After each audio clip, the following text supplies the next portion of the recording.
Amén, ese es. ¿Lo tenemos todo, hermano? Me dice la palabra del Señor: no seáis tropiezo ni a judíos, ni a gentiles, ni a la iglesia de Dios. Oremos. Papito lindo, gracias te damos por escuchar nuestras oraciones y porque también, Señor, vas a escuchar y evaluar este mensaje. Te pedimos, Señor, de que no solo lo escuches, sino que al mismo tiempo con tu Espíritu Santo lo transmitas, Señor, a las almas, porque viene de ti, Señor, esta palabra. En el nombre de Jesús, amén y amén. Podéis sentar.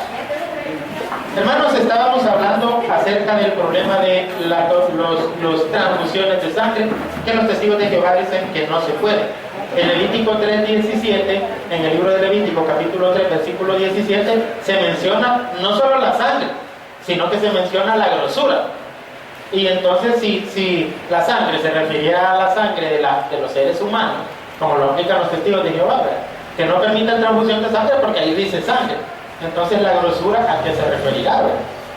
O sea, tampoco tendrían que permitir pasarle la grosura de un ser humano al otro ser humano. Pero que eso es ilógico, pues. Nadie le pasa grosura de un ser humano al otro. Hay seres humanos que le quitan la grosura a uno a través de acupuntura y un montón de volados ahí, ¿verdad?, o recetas para que adelgace, ¿verdad? Entonces, pero hermano, o sea, no tiene cabida. Cuando dice sangre y grosura, se está refiriendo a sangre y grosura de animales, que son cosas que eran bien conocidas para los judíos en sus leyes, ¿verdad?, sobre esta situación. Ahora, pregunto yo, una situación. Hermano, ¿ustedes han conocido alguna vez a algún judío? ¿Ya han conocido a algún judío? ¿Y ellos se hacen transfusiones de sangre o no? Sí. Está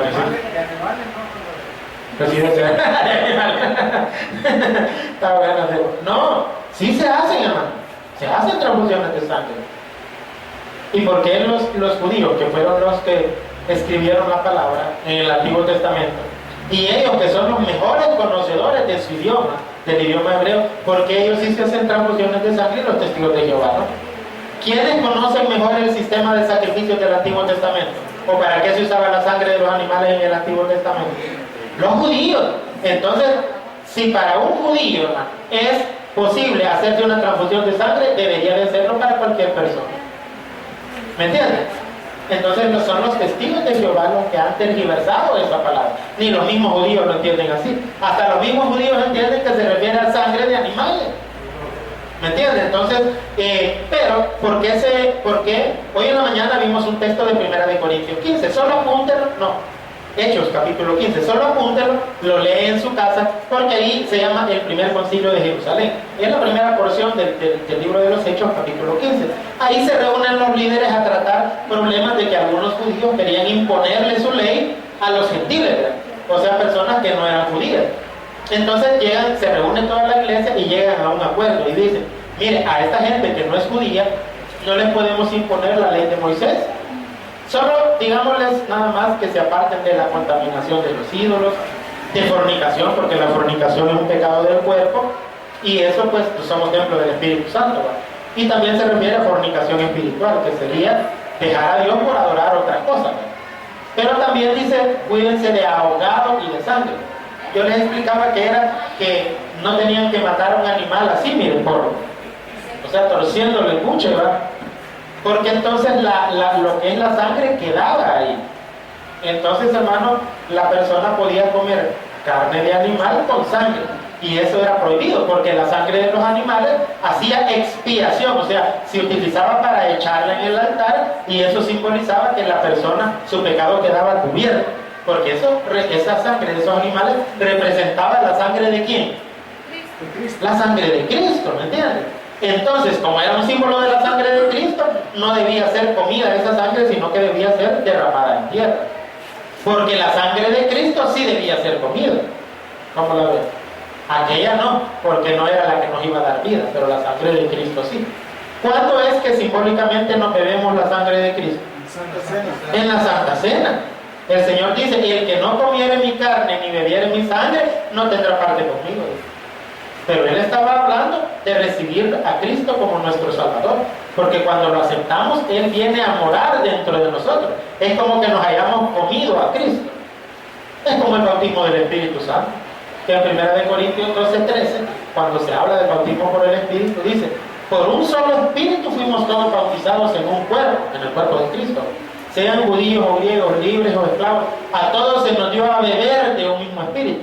Está haciendo la comparación de que cuando el Espíritu Santo, cuando nosotros aceptamos a Jesús, el Espíritu Santo nos bautiza. Y no solo eso, si dice que ese bautismo es como que bebiéramos al Espíritu Santo. Y cuando uno se bebe algo, ¿a dónde está lo que se bebió? Adentro de uno, ¿verdad?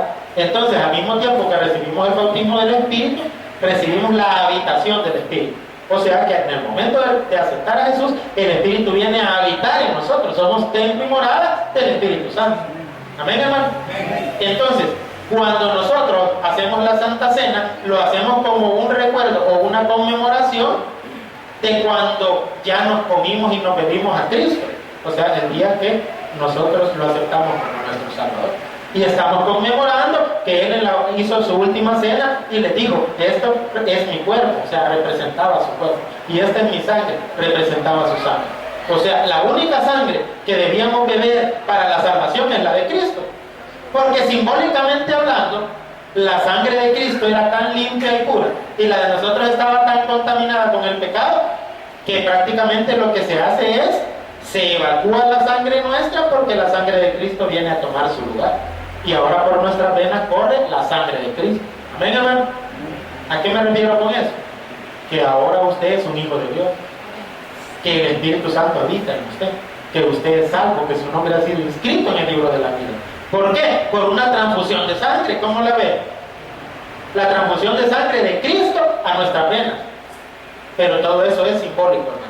Yo lo que quería que entendiéramos es de que Cristo ahora habita dentro de nosotros. Entonces, cuando en Hechos 15 se hace se le dice a los gentiles: miren, no tomen sangre, ¿ya? Animales con sangre. En el siguiente versículo, eso es Hechos 15, del 20 al 21. En el versículo 21 dice: porque en todas las ciudades se predica la cátedra o los estudios de Moisés, la ley de Moisés. ¿Y qué le estaba queriendo decir ahí el que estaba hablando?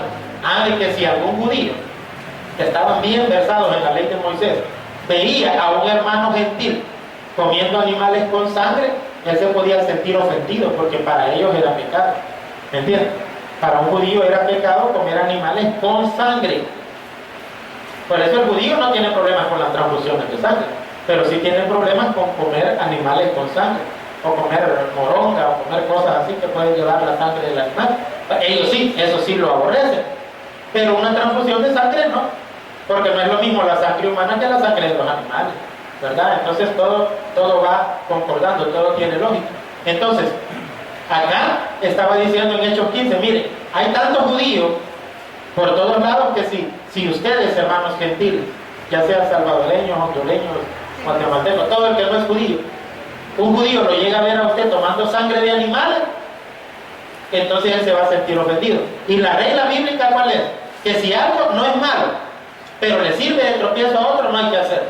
Yo ponía como ejemplo hoy por la mañana, ponerse una cruz, un crucifijo. Eso no va a mandar al infierno a alguien, pero le puede servir de tropiezo a otro, porque hay muchas iglesias evangélicas donde eso, dice, mire, ay no, un crucifijo como que es católico. O sea, eso no lo va a mandar a uno al infierno, pues uno lo puede usar y ni lo hace más santo ni menos santo. Pero el problema es que hay iglesias donde para ellos es pecado mortal. Para no hacerlo sentir mal a ellos, no hay que ponerse. O sea, o es necesario andar una cruz aquí para demostrarle a alguien que uno es cristiano. No, hermano, porque cuánta gente no anda señales y símbolos externos y hasta una Biblia bajo el brazo y andan diciendo malas palabras en la calle, andan ofendiendo a los demás, son chambrosos, etcétera, etcétera. Y eso no sirve de nada entonces, ¿no? ¿Me entiende? Usted puede andar crucifijo, Biblia y todo, pero si su testimonio ya fuera está por los suelos, de nada le sirve. Es peor, mejor ni se ponga esas cosas. ¿Verdad? ¿Me entiende? Porque qué feo es que lo miren a uno con la Biblia o con un crucifijo y haciendo cosas indebidas allá afuera, ¿verdad? Sino que la gente nos debe conocer por nuestro testimonio y no por las cosas externas que nos pongamos. La gente nos debe catalogar por cómo somos con nuestros vecinos, que en vez de estarlos criticando, les predicamos la palabra. Porque normalmente decimos, uy, el vecino se va a ir al infierno porque no va a mi iglesia. No, el vecino se va a ir a la iglesia por su culpa. Pastor, ¿por qué por mi culpa? Y yo no lo he llevado a los prostíbulos, yo no le digo que vaya a tomar, yo no le digo, no, se va a ir al infierno por su culpa, porque ellos no se van a ir al infierno por tomar ni por ir a prostíbulos, se van a ir al infierno porque usted no les predica la palabra. Y si usted no les predica la palabra y no aceptan a Cristo, a ustedes Dios les va a echar eso al cargo. Porque dice, de tu mano te mandaré su sangre. Porque tú no le apercibiste. Yo le dije al impío, te morirás, pero si tú no le amonestares ni le hablares, él se va a condenar, pero la sangre la voy a demandar de tu mano, dice la Biblia. ¿O no, hermano? Sí, la Biblia habla claramente, no hay que complicarse. Pero aquí dice, no seáis tropiezo ni a judíos, ni a gentiles, ni a la iglesia de Dios. Y son tres pueblos diferentes. ¿Cómo la ven? Que a veces uno agarra textos bíblicos que son para judíos y lo aplican a los gentiles. Textos que son para los gentiles y lo aplican a los judíos. Y textos que son para la iglesia lo aplican a los gentiles o a los judíos. Hermano, si hay tres pueblos, hay un plan de Dios para cada uno de ellos. Incluso escatológicamente. ¿Y qué significa escatológicamente? Los eventos futuros. ¿Será el mismo destino que aguarda a los judíos, el que aguarda a los gentiles y el que aguarda a la iglesia? No.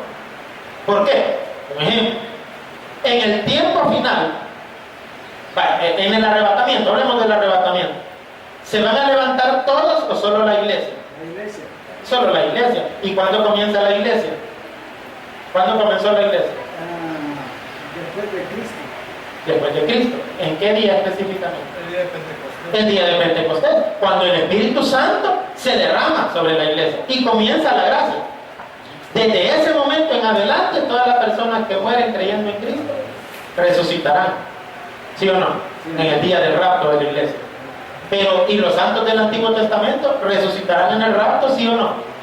Abraham, Moisés y todos ellos también. No. Porque ellos son otro pueblo, no son la iglesia. Aquí dice, judíos, gentiles e iglesia. ¿Sí o no? ¿Y hasta dónde existieron los gentiles? Bueno, desde Génesis capítulo 1 hasta Génesis capítulo 12, solo hubieron gentiles. Y Dios comenzó, oiga bien la palabra que estoy utilizando, comenzó a fundar la nación hebrea con Abraham, el llamamiento de Abraham. ¿Y en qué capítulo de la Biblia está eso? En Génesis capítulo 2. Abraham tuvo a Isaac, Isaac tuvo a Jacob, Jacob tuvo 12 hijos, y Dios a Jacob le cambió de nombre y le puso Israel, los hijos de Israel. Entonces, ¿de dónde saca Dios la nación hebrea? Desde Abraham. Desde ahí comienza el pueblo judío, desde Génesis capítulo 12, ¿hasta dónde? Hasta Hechos capítulo 2. Y de Hechos capítulo 2 en adelante, Dios forma la iglesia, compuesta de judíos y gentiles, que ya con el Espíritu Santo forman un nuevo pueblo. Entonces, de Génesis capítulo 1 a Génesis capítulo 12, solo existían gentiles. De Génesis capítulo 12 hasta Hechos capítulo 1, había gentiles y judíos. Hasta Hechos, dije, ¿verdad? Sí, Hechos, dije. Hasta Hechos capítulo 1, que sentí que había dicho Génesis, no sé por qué. Pero hasta Hechos capítulo 1, entonces hubieron dos pueblos, judíos y gentiles. Y de Hechos capítulo 2 en adelante, hubieron judíos, gentiles e iglesia. A la iglesia se le ha prometido ir al cielo, a los judíos se les ha prometido la tierra prometida. Todo lo que es la media luna fértil, desde el río Nilo de Egipto hasta allá por el Golfo Pérsico. Si tuviera un mapa aquí se les enseñaría. El pueblo de Israel es un pueblo terrenal, con promesas terrenales. El pueblo llamado la iglesia es un pueblo celestial, con promesas celestiales. ¿Y los gentiles? Los gentiles tienen su propio propósito en el plan de Dios. Por ejemplo, las naciones gentiles que apoyen a Israel durante la gran tribulación van a entrar al milenio a ser gobernados. Pero van a entrar. Y las naciones que se unan al anticristo, se dejan poner la marca de la bestia y se opongan a Israel y persigan a Israel, esas naciones serán raptados en el rapto de los impíos, porque son dos raptos que hay. El rapto de las iglesias y el rapto de los impíos. ¿Y cuándo será el rapto de los impíos? Después de la tribulación. Dios va a mandar sus ángeles, porque cuando Él viene con la iglesia, después de la tribulación, Él viene a poner su reino de 1000 años en la tierra, y malos no pueden haber ahí. Entonces Dios lo que va a hacer es va a agarrar esos malos a través de los ángeles. Los ángeles los van a raptar, pero no se los van a llevar al cielo, los van a llevar al infierno. porque no pueden heredar el reino milenial. Ahí se cumple la palabra que dice, uno será tomado y el otro será dejado. El que es dejado porque no se dejó poner la marca de la bestia y va a entrar al reino milenial. Y el que es tomado será tomado por los ángeles y echado al infierno. No como dicen en la mayoría de iglesias, de que, miren, uno será tomado. ¿Cuántos serán tomados, hermanos? Amén, dicen todos los hermanos. Imagínense, o sea que va a quedar en la tribulación. Y para colmo se va a condenar al final, porque lo van a tomar y lo van a echar al infierno. Ese texto de que el uno será tomado y el otro será dejado no se refiere al arrebatamiento de la iglesia, hermano. ¿Por qué? Porque está después de Mateo 24, 29. Por eso, en Mateo 24, 29, todo lo que está desde ese versículo en adelante, ya no se puede referir al rapto de la iglesia porque es después de la tribulación. Ahí lo dice, y después de la tribulación de aquellos días, miren, la Biblia habla tan clara, hermano. Pero como dijo Coco y su pandilla, pero como yo tengo el cerebro, soy yema, quizás, porque no lo entiendo. La palabra clara y mi cerebro como yema es un problema grande, ¿verdad? Ahora, ¿qué dice Hechos 15:13, hermano? Hermano, está mal pensado, hermano. Hechos 15:13, ¿qué dice, hermano? Un problema, pues sí, ¿verdad? Hechos 15:13 dice, cuando ellos callaron, léalo, pues, léalo, hermano. Y cuando ellos callaron, Jacobo respondió diciendo, varones hermanos, oídme. Vaya, un momento. Varones hermanos, ¿a quién les estaba hablando Jacobo? A los judíos que se habían reunido en ese concilio de Jerusalén. Entonces, estas palabras que se le dijeron en este momento a esta gente que se apartaran de los ídolos y de todo, los que estaban reunidos y llegaron a ese acuerdo, fueron la iglesia, ¿verdad? Pero en un inicio la iglesia más que todo eran judíos, la mayoría, ¿verdad? Uno que otro gentil que había creído. Entonces, pero aquí viene y le habla Jacobo a aquellos hermanos judíos que querían imponerle a los gentiles sus costumbres judías. Entonces nosotros hemos aprendido en esta iglesia, hermano, que nosotros no estamos por costumbre, nosotros estamos por convicción. Y la convicción es en la sangre de Cristo, no en tradiciones de hombres. No se trata de que lo que dijo fulano de tal, o la tradición tal, o de que, ay, esta es mi iglesia, mi cuna, mi raíz. Esas son boberías, perdóname que les diga. Pero a veces nosotros somos fanáticos religiosos. No, es que yo aquí nací y aquí me quedo. Y no le están enseñando nada, falsa doctrina le están enseñando. Se trata del crecimiento de la superación personal en el espíritu. Y cada uno debe buscar esa superación. No que a veces solo por el amor que no, que aquí es mi cuna, aquí es mi cuna, y le están pegando de empatados y le están diciendo, váyase que aquí no lo queremos. Y uno, la cuna. A un hermano le mandaron ahí un correo, ¿va? Vuelva a sus raíces, le digo. Comentando con otro hermano le decía, qué bonito fuera que realmente las iglesias volvieran a sus raíces, pero en el sistema que utilizaban. Pero el sistema que tienen hoy lo dejan intacto, un sistema donde se oprime al pueblo, donde se manipula a los miembros para sacarles el billete, donde se les trata mal, donde no se les deja progresar ni opinar nada en la iglesia, porque los pastores son los reyes y los dioses de su pequeño reino. Fíjense bien. Y el sistema lo dejan intacto, pero dicen que vuelven a las raíces. ¿Sabe cómo? Volviendo a contratar a la misma gente que tenían antes, que hoy quizás andan más perdidos que Adán en el día de la suegra. ¿Cómo la ves? Ese día no existió nunca. Entonces, ¿qué les quiero decir? Está bien que cambiaran de sistema y volvieran a las raíces del sistema, pero no, vuelven a las mismas personas corruptas que tenían antes, pero el sistema lo dejan siempre corrupto. Entonces así no hay cambio. En esta iglesia queremos reformar todo, pero la reforma comienza por la vida de uno. Amén. Porque nosotros bien que queremos cambiar a los demás, pero nosotros no queremos cambiar. Y me lo estoy diciendo a mí mismo, ¿verdad? O sea, esto es, yo me lo digo a mí mismo, usted dígase a usted mismo también. Tengo que cambiar yo, en vez de andar señalando a los demás, en vez de andar criticando, en vez de andar diciendo que los demás andan perdidos. Porque eso se ve feo, porque si yo digo que el otro quedan perdidos, ¿qué estoy diciendo yo? Que yo soy un gran santo. Y a Dios no le gustan los jactanciosos. Dios, los que se exaltan, los humilla. Pero los que se humillan, que se bajan al pozo, Dios los levanta. ¿De cuáles va a ser usted? Bueno. Dice Gálatas 2, del 11 al 12. Gálatas 2, del 11 al 12. Hechos, Romanos, Corintios. Primera y segunda, por supuesto, ¿verdad? Y después de segunda de Corintios está Gálatas. Gálatas 2, del 11 al 12. Amén. Léalo por favor, hermano. Pero cuando Pedro vino a Antioquía, le resistí cara a cara, porque era de condenar. Pues antes que viniesen algunos de parte de Jacobo, comía con los gentiles. Pero después que vinieron, se retraía y se apartaba, porque tenía miedo de los de la circuncisión. Vaya, imagínense, gracias, hermano. Cuando Pedro vino a Antioquía, le resistí cara a cara porque era de condenar. Imagínense que el gran Pedro, el que algunos dicen el primer papa, pero imagínense, o sea, si Jesús lo hubiera puesto a Pedro realmente como la roca donde fundar la iglesia, ya no existiera la iglesia, hermano. Ya se había ido Cristo al cielo, ya lo había mandado a predicar, y este Pedro andaba de hipócrita todavía. Tanto que el último apóstol que creyó, que fue Pablo, le dijo: Pedrito, vení, le dijo. Y lo puso así, mire, como que yo llamara al hermano Kevin, digamos, ¿verdad? Y le dije: hermano Kevin, véngase aquí enfrente, ¿verdad? Y comenzara yo a regañarlo: hermano Kevin, usted esto y usted lo, enfrente de todo.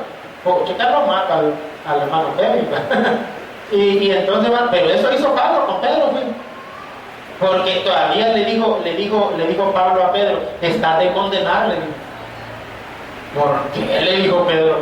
Yo, el gran Pedrito. Oh, Pedro, hipócrita, ¿verdad? Ya no es hipócrita, no, que hipócrita. ¿Por qué? Porque así decimos nosotros. ¿Por qué? Porque dice que antes de que viniesen algunos de parte de Jacobo, comía con los gentiles. Pero después que vinieron se retraían y se apartaban, porque tenía miedo de la circuncisión. O sea que había dos grupos dentro de la iglesia: los que habían creído y que venían de los judíos, y los que habían creído y venían de los gentiles. Entonces se pasaban peleando dentro de la iglesia, porque los judíos decían: es necesario circuncidarles, porque la ley de Moisés dice que al niño al 8º día hay que cortarle el prepucio de su órgano reproductor, y porque esa es la señal del pacto entre Dios y su pueblo. Sí, decían los gentiles, ¿verdad? Pero eso es entre ustedes que son judíos, pero nosotros no somos judíos, no entramos en ese pacto, hoy estamos en el nuevo pacto. Y había pleito dentro de la iglesia, porque unos decían: no, el que no guarda toda la ley de Moisés no se puede salvar. Pero ¿qué dice Santiago? ¿Será cierto de que el que no cumpla toditos los mandamientos se va a ir al infierno? No, eso no es cierto. Vea lo que dice Santiago, busque Santiago, por favor. Después del libro de Hebreos, siempre en el Nuevo Testamento, espero que estén apuntando todos los textos bíblicos y luego lo vayan a leer a su casa para que no digan que yo estoy inventando, ¿verdad? Santiago, ¿qué hermano? 2:10. 2.10. Y hermano, y recuerde, pues si tiene una pregunta, como dijo un muchacho por ahí, una pregunta. Así que, ¿sí, hermano René? Sí, en cuanto a la palabra gentil, ¿de dónde viene? Como una definición más. Gentil son todos aquellos que no son judíos, ¿verdad? No se refiere a una persona, porque hay un atributo que nosotros decimos: es bien gentil. Qué gentil es usted, qué buena gente. No, sino que los hebreos se catalogaban, porque la palabra hebreo viene como de uno que habitaba cerca del río, porque Abraham habitaba cerca de un río, ¿ya? Y Peneo, claro, bárbaro siervo. Yo he aprendido eso, siervo. Ya me falta el otro siervo, ya le viniera la teología, sobrepasa, muchacho. Y entonces, gentil es uno que no es judío, ¿verdad? Que viene desde Adán y Eva. Eso es un gentil, ¿verdad? La Biblia no dice directamente de dónde viene la palabra, ¿verdad? Esta es de estas palabras, hermanos, que uno la mira, la busca en la concordancia Strong, y muchas de estas palabras dicen de derivación incierta, o sea que son palabras que la raíz a veces no se sabe si viene del latín, si viene del griego, si viene del hebreo, pero como la Biblia siempre hace la distinción entre judío y gentil, que gentil es todo aquel que no es judío, y judío es todo aquel que no es gentil. Ahora, hay otra diferenciación también, hermano, entre judío e israelita. Judío es por la tribu de Judá, e israelita es de cualquier otra tribu, ¿verdad? Pero también a un benjaminita se le puede decir que es judío, porque la región donde se instalaron en la tierra prometida eran Judá y Benjamín, pero como Judá era la tribu más grande, la gente decía: esos son de Judá, aunque fueran de Benjamín, ¿me entiendes? Pero era de tribus diferentes. Estas dos tribus se instalaron en la tierra prometida en el sur, pero las otras 10 tribus se instalaron en el norte de Israel. Es como hablar de Norteamérica, Centroamérica y Suramérica. Los que estaban en el norte se les llamó Israel, pero también se les llama Efraín, porque Efraín fue una de las tribus que tuvo más territorio junto con Manasés, los hijos de José. Pero esas ya son, digamos, como cuestiones más de colegio de teología, ¿verdad? Tal vez la mayoría estarán así. ¿Qué dijo? ¿Cómo fue? Entonces, pero siempre es bueno, hermano, que la congregación tenga un nivel bíblico, ¿verdad? Con conocimiento un poquito de todas estas cosas, ¿verdad? Bueno, entonces, en el texto de Gálatas, el problema era, hermano, que Jacobo, que era el hermano de Jesús, hijo de José y María, que fue el mismo Jacobo este que está mencionando acá, es el mismo Jacobo, Santiago, que escribió la carta de Santiago, que es la que está después de Hebreo. Ese era hermano de Jesús, hijo de José y María. Porque también dice ahí que era hermano de Judas, que también era un Judas que era hermano de Jesús. Los nombres de los hermanos de Jesús eran Jacobo, José, Simón y Judas. Mateo 13, 55 al 56. Por si usted lo quiere anotar, por tal vez usted tenía dudas si habían tenido más hijos José y María. Mateo 13, 55 al 56. En el 55 se mencionan los 4 hijos varones de ellos, y en el 56 dice que tenían hembras. En el supuesto de que hembras solo hubieran tenido 2, porque se menciona en plural la palabra, la familia de Jesús completa se hubiera compuesto de 2 hembras mínimo, 4 varones, que serían 6, el papá y la mamá 8, más Jesús 9. ¿Verdad? De 9 a más personas componían la familia de Jesús. Vale. Ahora, claro, eso ya lo vimos cuando vimos el catolicismo. Bueno, ahorita solo es por la pregunta que surge. Pero en el caso de Santiago, hermano, Jacobo, hermano de Jesús, era de una parte, él vivía en una región donde eran bien judaizantes, ya habían aceptado a Jesús, pero todavía mantenían algunas de las tradiciones de la ley de Moisés. Entonces Pedro estaba con los gentiles, comiendo de todo tipo de animales, hasta animales inmundos quizás, hasta animales quizás con sangre, ¿verdad? Porque él ya estaba bajo la gracia, pues. Pero cuando venía gente de parte de Santiago que era más radical en cuanto al judaísmo, les decía, con permiso, hermano, que vienen unos hermanos, los voy a ir a saludar. Nadie tenía miedo que le dijeran, bueno, Pedro, ¿y por qué estás comiendo con ellos? Claro, cuando estos se iban, volvía otra vez. Pues sí, hermano, esa es hipocresía. Uno no puede en una iglesia hablarle a un grupito, no, hoy le voy a hablar a estos hermanos y después al día siguiente hablarle a los otros, porque ese es divisionismo. Y una iglesia no debe estar dividida. Usted le tiene que hablar a todos, sin excepción, más al que le cae mal, porque ahí demuestra uno que es cristiano. Por eso me habla usted, hermano. No, mire, bien que me llegó la actitud del hermano Miguel, que fuimos a la velación de mi abuelita, ¿verdad? Y un primo mío que le había estado tirando indirecta al hermano, ¿verdad? Y casi que ofendiendo en ese día de la velación. El hermano Miguel lo iba a saludar y él lo quiso ignorar. El hermano Miguel lo siguió y hasta que le agarró la mano. Mire, así tenemos que hacer. Me llegó, ¿sabe por qué? Porque el que sale avergonzado es a esa persona que le dan la mano. Mire, eso es, hermano. Si usted viene a la iglesia y alguien lo ignora o no le quiere dar la mano, más a propósito, déle la mano. ¿Sí? Que le hermano, es como usted, Dios le bendiga, que le dé pena. Que le dé pena, hermano. Pues sí, si supuestamente aquí todos somos iguales ante Dios. La misma sangre de Cristo se pagó por todo. Y el que se crea más, hermano, no se da. Y aquí soy incluido yo, no importa, ¿verdad? Yo soy igual que ustedes. Si todos somos iguales. La misma gota de sangre derramó Jesús por todos. No derramó más sangre por uno que por otro. Entonces, ¿qué es eso de andarnos viendo mal o criticándonos o atacándonos? Tirándonos indirectas, haciendo chambres del otro. No, mire, si alguien le cuenta algo, le está diciendo un chambre, usted dígale, hermanito, por favor, eso no me lo cuente. Si me va a decir algo que me va a edificar, si es algo bueno, dígame. Pero si es algo malo, no. Claro que hay gente que se edifican con el chambre. Se siente bien edificado. No, cuente, ¿verdad? Pero eso es malo ante los ojos de Dios. Y para terminar, hermano, solo le quiero leer algo que no se lo voy a explicar ahorita, sino que se lo voy a explicar la otra semana, ¿verdad? ¿Y por qué? Porque por el tiempo ya se nos venció, ¿verdad? Y quería que tuviéramos una mini reunión. ¿Santiago qué?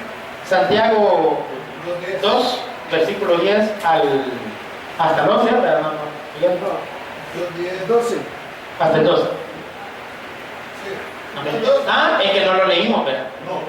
Ah, leamos, es importante leer.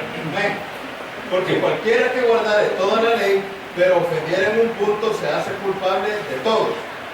Porque el que dijo, no cometerás adulterio, también ha dicho, no matarás. Ahora bien, si no cometes adulterio, pero matas, ya te has hecho transgresor de la ley.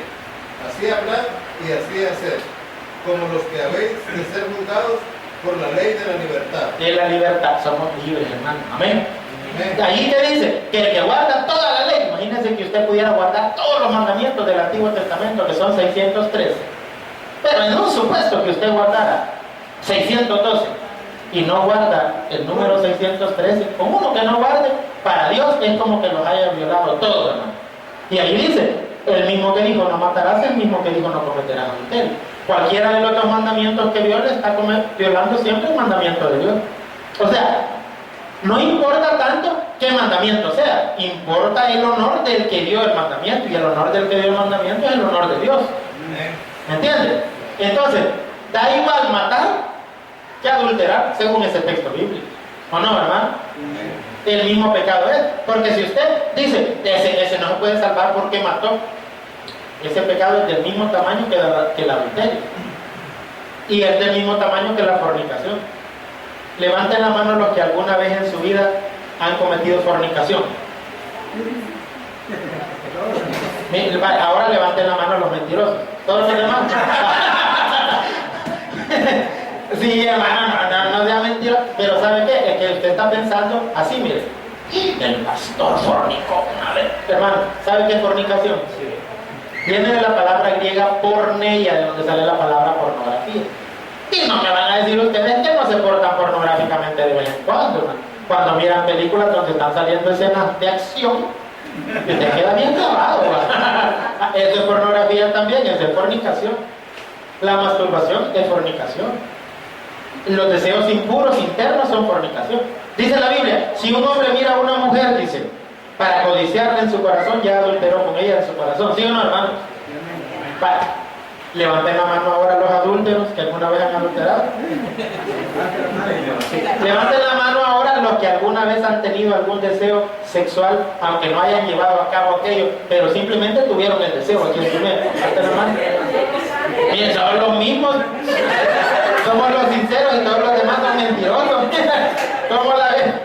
Terrible, ¿verdad? Qué tremendo. La iglesia está dividida entre adúlteros y entre mentirosos. ¿Cómo la ves? Sí, porque ¿sabe a qué se refiere la Biblia? Que si uno, hermano, tiene un deseo impuro, es como que ya lo hubiera hecho. Y ese texto que acabamos de leer de Santiago, lo que está diciendo es que es del mismo tamaño el adulterio que el asesinato. Quiere decir que si yo miro a una mujer para codiciarla, es como que hubiera matado, porque son del mismo tamaño los pecados. ¿Sí o no, hermano? Así que nadie puede salir en caballito blanco y decir, no, yo soy un santo varón, una santa varona, nunca peco yo. En ese momento, hermano, le digo que queda descalificado. Ahora, lo que les quiero leer, hermano, me perdona, puede tomar un minuto, es dentro de los credos de la iglesia. Un credo es algo que la iglesia escribió diciendo que era lo que la iglesia creía con el propósito de establecer y que todos se lo memorizaran y pudieran defender la doctrina nuestra en cuanto a la Trinidad, porque ese va a ser el tema que vamos a abordar después. Este se llama el credo de Atanasio. Aquí se menciona la iglesia como católica, pero usted cuando escucha católica se imagina el catolicismo romano.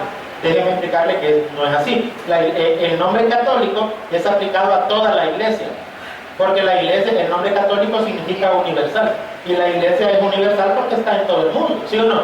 Entonces la iglesia evangélica también es católica, pero no es católica romana, o sea, no tenemos las mismas costumbres, no adoramos a través de imágenes ni nada de eso, ¿verdad? Respetamos a la Virgen María, la amamos como una hermana, no hablamos mal de ella, ¿verdad? Pero no somos católicos romanos, no llegamos a un nivel de adoración con ella, no nos arrodillamos ante ella, simplemente la tenemos como una mujer, ejemplo, modelo, ¿verdad? De conducta y el respeto, ¿verdad? Pero, hermano, ¿qué dice este credo sobre lo que creemos acerca de la Trinidad? Dice, quien quiera ser salvo mantendrá por encima de todo lo demás la fe católica. La fe, que aquel que no la mantenga de forma total y sin mancha y sin duda perecerá eternamente. Y la fe católica es esta: que adoramos a un solo Dios en tres personas y tres personas en un solo Dios, sin confundir las personas ni dividir la sustancia. Porque una es la persona del Padre, otra la persona del Hijo y otra la persona del Espíritu Santo. Pero la deidad del Padre, la del Hijo y la del Espíritu Santo es una y la misma, la gloria igual y la majestad coeterna. Como es el Padre, tal es el Hijo y tal es el Espíritu Santo. El Padre no creado, el Hijo no creado y el Espíritu Santo no creado. El Padre incomprensible, el Hijo incomprensible y el Espíritu Santo incomprensible. El Padre eterno, el Hijo eterno y el Espíritu Santo eterno. Y no obstante, no hay tres eternos, sino un solo eterno. Así como no hay tres no creados ni tres incomprensibles, sino un solo no creado y un solo incomprensible. Así como el Padre es todopoderoso, el Hijo es todopoderoso y el Espíritu Santo es todopoderoso, y sin embargo no hay tres todopoderosos, sino un solo todopoderoso. Como el Padre es Dios, el Hijo es Dios y el Espíritu Santo es Dios, y sin embargo no hay tres dioses, sino un solo Dios. Así como el Padre es Señor, el Hijo es Señor y el Espíritu Santo es Señor. Y no obstante no hay tres señores, sino un solo Señor. Porque en tanto que somos impulsados por la verdad cristiana a reconocer a cada persona por sí misma como Dios y Señor, así no podemos por la fe católica decir que hay tres dioses o tres señores. El Padre no es hecho de ninguna forma, ni creado ni engendrado. El Hijo es del Padre solo, no hecho ni creado, sino engendrado. El Espíritu Santo es del Padre y del Hijo, no creado ni hecho ni engendrado, sino procedente de ellos. Así que hay un solo Padre y no tres padres, un solo Hijo y no tres hijos, un solo Espíritu Santo y no tres Espíritus Santos. Y en esta Trinidad ninguno está antes o después que el otro, ninguno es más o menos grande que el otro, pero las tres personas son coeternas y coiguales, por lo que en todas las cosas la unidad en la Trinidad y la Trinidad en la unidad debe ser adorada. Así que el que quiera ser salvo es llevado a pensar así de la Trinidad.